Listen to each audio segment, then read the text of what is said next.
13 সংখ্যক ছাত্ৰ অলিম্পিক ৰাষ্ট্ৰীয় ক্ৰীড়াত অসমৰ সাফল্য। শুদ্ধতা পদকেৰে জিলিকিল অসম দল। অসম ছাত্ৰ অলিম্পিক সন্থাৰ শুভেচ্ছা।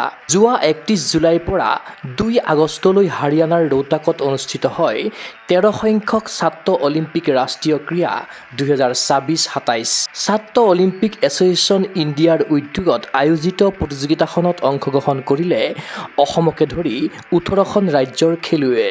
অসম ছাত্ৰ অলিম্পিক সন্থাৰ অধীনত যোৱা 16গৰাকী খেলুৱৈৰ দলে অসমক প্ৰতিনিধিত্ব কৰি কাৰাটে, টাইকোৱাণ্ডো আৰু উছু ইভেণ্টত লাভ কৰে মুঠ 14টা পদক। টাইকোৱাণ্ডো ইভেণ্টত অসম দলটোৱে 9টা সোণ, 1টা ৰূপসহ অৰ্জন কৰে মুঠ 10টা পদক। টাইকোৱাণ্ডোত সোণ জিনা অসমৰ খেলুৱৈসকল হ'ল ক্ৰমে 58 কেজি অনুৰ্ধত মানসজ্যোতি বৰদলৈ, 54 কেজি অনুৰ্ধত পল ডেকা, 57 কেজি অনুৰ্ধত মাধুৰী তালুকদাৰ, 49 কেজি অনুৰ্ধত ঝৰ্ণা বৰদলৈ, 65 কেজি অনুৰ্ধত টুইংকল বৰা, 46 কেজি অনুৰ্ধত অৰুণিমা দেৱী, 74 কেজি অনুৰ্ধত ভৈৰৱী কোঁৱৰ, 73 কেজি অনুৰ্ধত আমনা ছবিৰ আৰু 40 কেজি ঊৰ্ধত ত্ৰিবেণী পাটৰ। আনহাতে টাইকোৱাণ্ডো ইভেণ্টৰ 54 কেজি অনুৰ্ধত ৰূপ দখল কৰে ননী পাটৰে। সেইদৰে কাৰাটে ইভেণ্টত 3টা পদক লাভ কৰে অসমৰ খেলুৱৈয়ে। সোণজয়ী অসমৰ কাৰাটে খেলুৱৈ 3গৰাকী হ'ল ক্ৰমে মাৰুফা খানম, সুমিয়া আখতাৰ আৰু ছাজিদ আলম।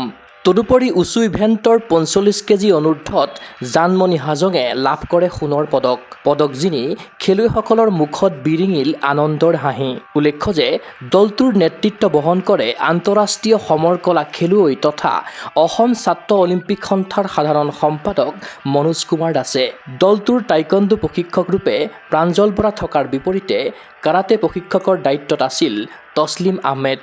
মঙলবাৰে হাৰিয়ানাৰ পৰা আহি ছাত্ৰ অলিম্পিকৰ অসম দলটো গুৱাহাটীত পদাৰ্পণ কৰিলে। পদক জিনা খেলুৱৈসকলক শুভেচ্ছা জ্ঞাপন কৰিছে অসম ছাত্ৰ অলিম্পিক সন্থাৰ সাধাৰণ সম্পাদক মনোজ কুমাৰ দাসে। ক্ৰীড়া অনুৰাগীৰ আশা অসম ছাত্ৰ অলিম্পিক সন্থাৰ অধীনৰ খেলুৱৈসকলৰ এই বিজয় যাত্ৰা হওক অপ্ৰতিৰোধ্য। নিউজ ডেস্ক ৰিপৰ্ট, গগো স্পৰ্টছ NA।